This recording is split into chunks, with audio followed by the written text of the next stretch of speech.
If Russia attacked a NATO country tomorrow, most people think one thing happens automatically. The entire alliance goes to war. 32 countries instantly, boots on the ground. That's not how it works. Not even close. And the real mechanism, the one written into the actual treaty, is stranger, slower, and full of loopholes most people have never heard of. One of them means the U.S. state of Hawaii isn't even covered.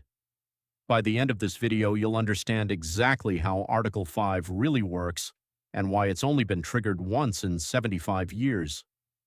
In 1949, 12 countries signed the North Atlantic Treaty in Washington, D.C. Europe was in ruins from World War II, and the Soviet Union was expanding fast.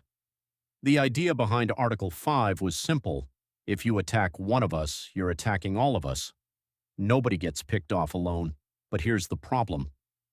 An attack on one is an attack on all sounds like a tripwire.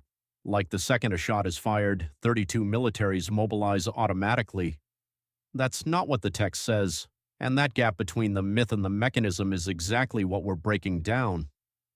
The actual wording says each country will respond with such action as it deems necessary, including force, but not requiring it. That means a member could technically respond to an Article 5 invocation with just economic sanctions or intelligence sharing and still be in compliance. There's no minimum military obligation, and it's slow by design. When it was invoked after 9/11, NATO didn't finalize the decision in minutes. It took until October 2nd, 3 weeks later, after the U.S. formally briefed allies on the evidence linking the attack to al-Qaeda. Article 5 only covers attacks in Europe or North America, plus a narrow strip defined back in 1949, Alaska counts.